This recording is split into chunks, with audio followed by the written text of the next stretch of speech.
आणि सलाम महाराष्ट्रमध्ये आज आपल्यासोबत आहेत भाषातज्ञ अविनाश बिनीवाले सर। त्यांच्याकडे आपण जाऊयात। वसुंधरा आहे तिथे। वसुंधरा, मगाशी सरांनी भाषेबद्दल सांगितलं की कशा प्रकारे भाषा समृद्ध होते आणि कशा प्रकारे मावशीबद्दल पण सांगितलं, म्हणजे इतर भाषेबद्दल पण सांगितलं। अगदी मुश्ताक मगाशी ते हिंदी बद्दल बोलत होते की पूर्वांचलमध्ये हिंदी ही कशी एक दुवा ठरली आहे, पूर्वांचलला बांधून ठेवणारा, जोडणारा। आपण सरांकडे जाऊया, सरांशी बोलूया। सर, मगाशी तुम्ही हिंदी बद्दल सांगत होतात। तर अरुणाचल प्रदेशामध्ये के सुंदरराजा यांनी हिंदीची सुरुवात केली खऱ्या अर्थाने, आणि त्या ठिकाणी आज हिंदी इतकी वाढलेली आहे, म्हणजे अरुणाचल प्रदेशच्या विधानसभेमध्ये मी जाऊन बघितलेलं आहे। लोक एकमेकांची भांडतात ती सुद्धा हिंदीत।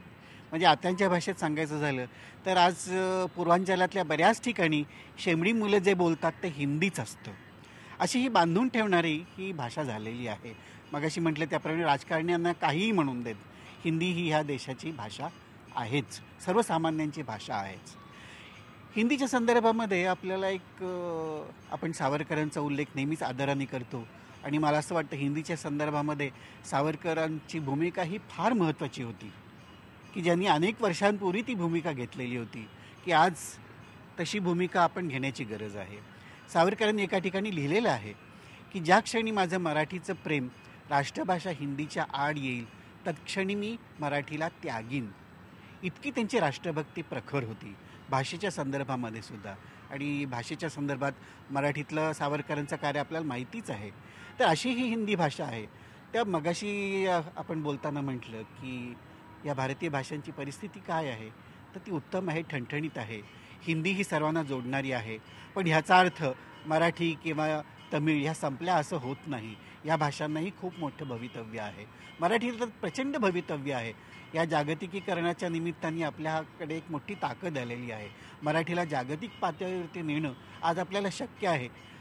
आता मराठीला हे त्या ठिकाणी नेणं म्हणजे मराठी ही कोणी बाई नाही आहे, संस्था नाही आहे की जिची तिथे शाखा काढायची, तर मराठी भाषिकांनीच हे काम करायचं। अगदी मराठी भाषिकांनी हे काम करायचं आहे। सर, तुम्ही IBN लोकमतमध्ये आज आलात आणि आमच्याशी बोललात, त्याबद्दल तुमचे मनापासून धन्यवाद। मुश्ताक, आपण बघतोय सर आपल्याशी बोलले आणि सरांनी सांगितलंय की मराठी भाषिकांनीच हे काम करायचं आहे, मराठीला सामर्थ्य देण्याचं। बरोबर आहे वसुंधरा, की मराठी भाषेसाठी स्वतःच काहीतरी केलं पाहिजे, मराठी माणसांनीच काहीतरी केलं पाहिजे, हे सरांनी सांगितलेलं आहे। त्याबरोबरच भाषेबद्दल सुद्धा त्यांनी खूप मोलाचं मार्गदर्शन इथे केलेलं आहे।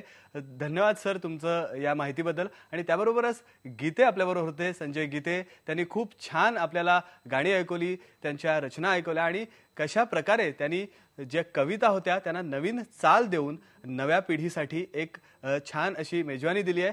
त्याबद्दलही सर तुमचंही धन्यवाद।